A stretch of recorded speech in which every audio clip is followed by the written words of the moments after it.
Let's talk about mayonnaise for a moment, shall we? I see you.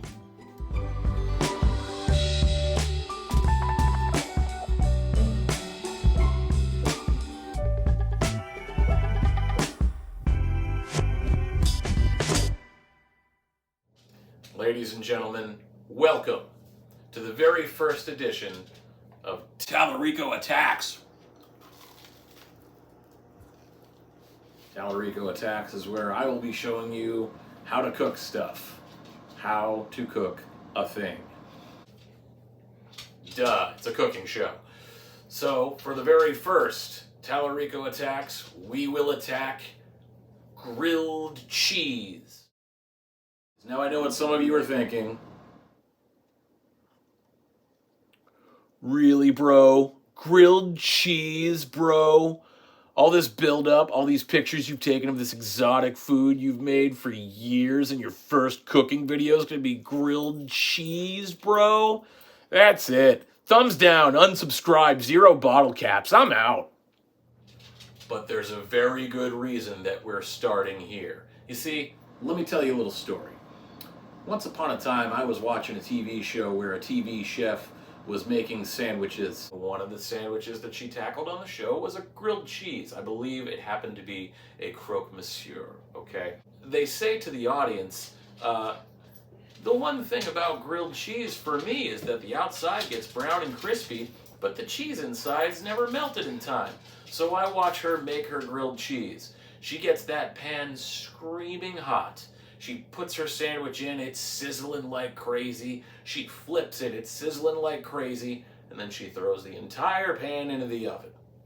When the sandwich is done, they take the pan out of the oven, and they do not flip this sandwich on camera for very good reason, because the astute viewer can look at it and see that the underside of that sucker is torched, completely black, destroyed.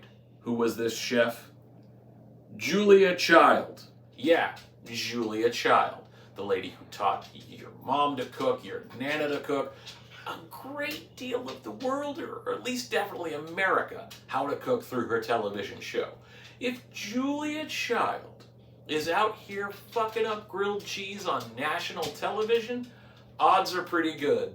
You, and hey, even me, are out here messing up grilled cheese once or twice. So, let me share with you my grilled cheese philosophy designed for grilled cheese success.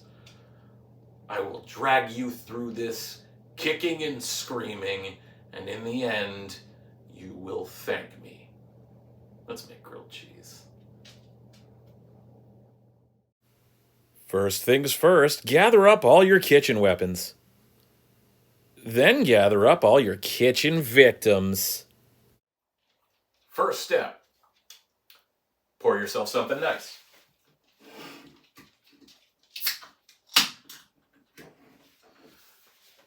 Today I've got Gate 37 by Honest Weight Artisan Beer. Shout out to Jay Sullivan and Sean Nolan.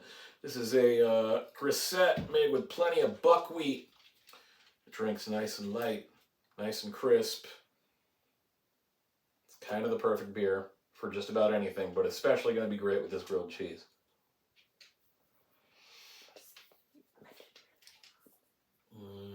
Our hometown boys here in Orange, Massachusetts, Honest Weight, Gate 37, Buckwheat Grisette. Shout out. Jay Sullivan, Sean Nolan, doing God's work over there. Buy all their beer all the time. It's good. All right, now let's cook. Kitchen Inspector Momo reporting for duty. Right, it's safe. First off, let's shred some cheese. I'm going to use a combination of cheeses. I'm going to use some Gouda, and I'm going to use some Romano. The Gouda I'm going to use because it's a nice, soft, melty cheese with some butteriness. The Romano I'm going to use for saltiness, accent, a little bit of zing.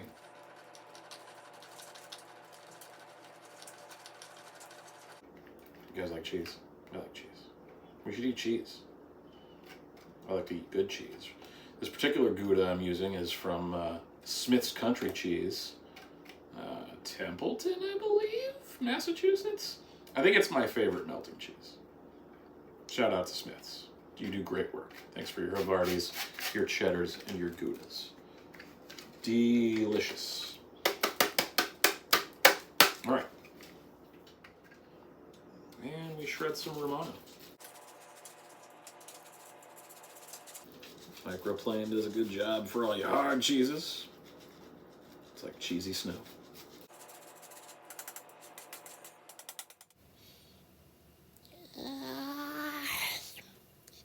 Hellos? Mamas? Daddies? Is someone shredding cheeses? If someone is shredding cheeses, the Trudy Boots would like some. Bring some to the Trudy Boots, please. Cheeses, please. For Tweepies? All right, that should do it. Okay, first step, cold pan. The heat is not on. Nothing is happening in this pan yet. Now, cold butter goes into the pan. Now we turn it to medium. And we wait for the butter to melt. But melting is not enough. We don't want just melted butter. We want foaming butter. Foaming is how butter tells you it's ready to cook.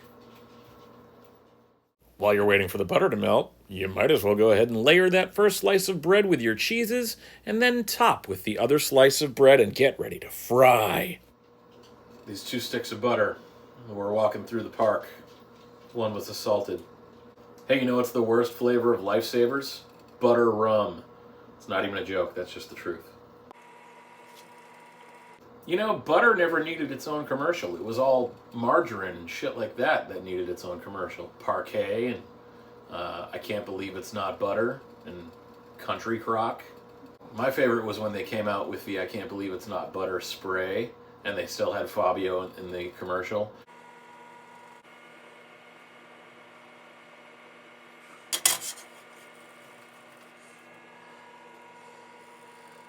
Who actually pushes their butter around? Swirl the pan around. Get all that butter around.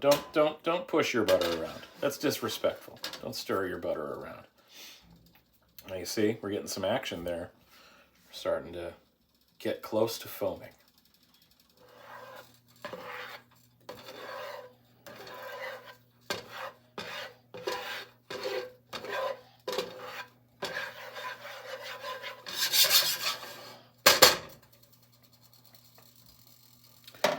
All right, we're foaming.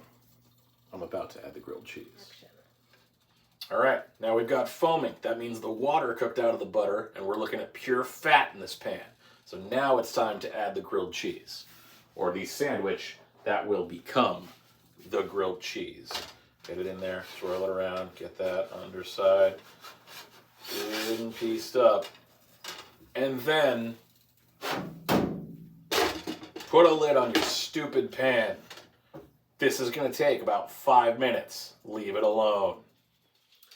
Let's talk about mayonnaise for a moment, shall we? I see you. There is a portion of you, a seditious and licentious and dangerous portion of you, who prefer to use mayonnaise as your frying medium for your grilled cheese. And I understand. I know why you like mayonnaise better.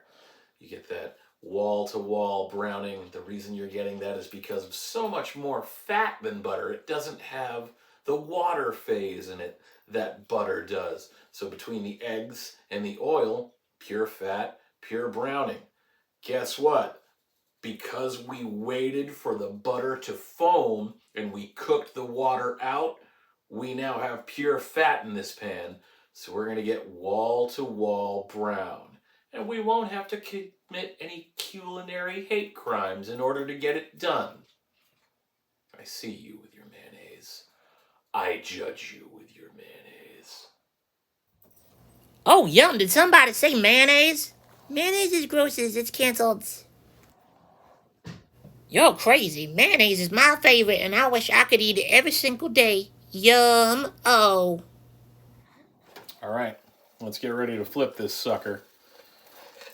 Even with long bread like this, you gotta have confidence. The sandwich can smell fear. Flip. Ho ho ho ho ho! Look at that bad boy. Make sure you get the edges into some butter.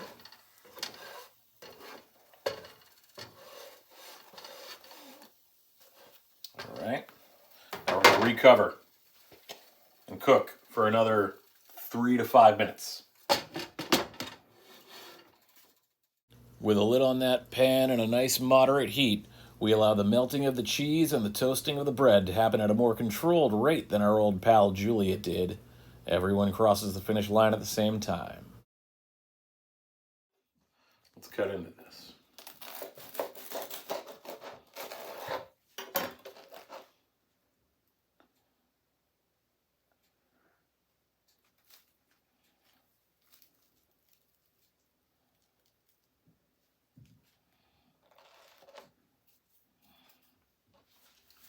So there you have it.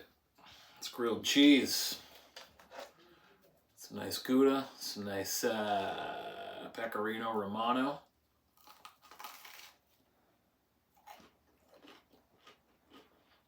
Now,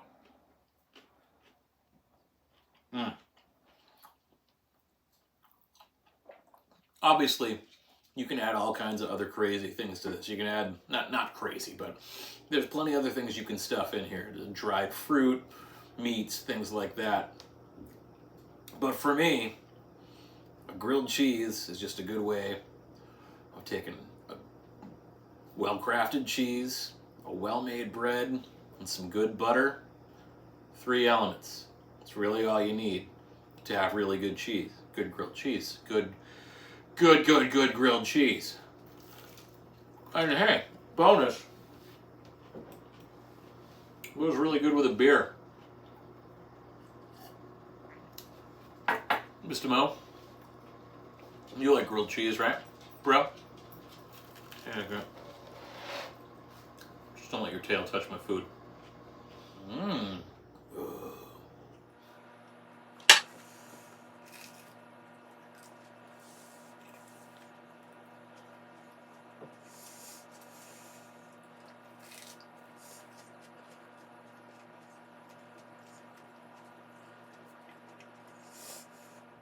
Ah.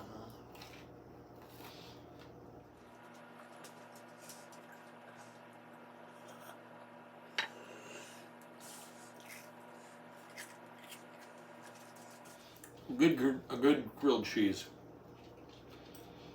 Good food of any kind, really. Should make you go just a little bit feral. If you lose your mind a little bit, you probably did okay. What other cheeses can work for this? Cheeses. Well, let's see. There's so many good choices.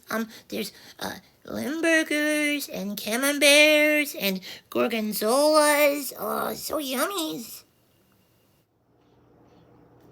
I got a list of favorites.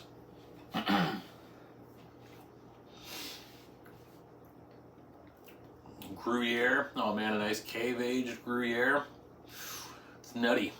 It's nutty. It's melty. It's good. You ever had Taleggio? Taleggio was the hottest shit on earth back in the late 90s, early 2000s. Everybody was using Taleggio. Super gooey, melting Italian cheese. It's a big restaurant thing. Oh, yeah, we've got a melted Taleggio set. Yeah, you can buy Taleggio for like $3 at the grocery store. No one cares about Taleggio anymore. Guess what? It's still delicious. It's still buttery as a son of a bitch. And it melts if you stare at it long enough. Also nice. Port Salut? I don't know. Probably. I've seen it a million times. It looks really soft and buttery. It's probably okay in grilled cheese. I don't know. Fresh mozzarella. If you're boring. Sure. Plenty of cheddars make grilled cheeses, but after the initial melting, once they cool off a little bit, they seize up super hard. So you usually want to augment a cheddar. Cheddar is what you use for the accent cheese, the flavor cheese. Augment that with like a softer, butterier cheese, and you got the best of both worlds right there. Maybe Smith's Country Cheese Gouda, and Smith's Country Cheese like cheddars, like some of their like harder, more aged ones. I remember they used to have that rat cheddar. That was like a 2-year aged cheddar. It was so sharp. Yeah. That's good. What would Momo say if he could have grilled cheese? I would say thank you very much. That sounds lovely. I will have 2 grilled cheeses and I will be right there. This has been Talarico Attacks. Oh, man.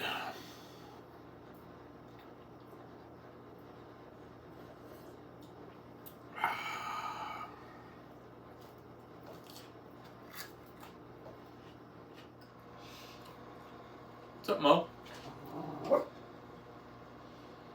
Psych! Right, dishes are finished. That's a wrap, everybody.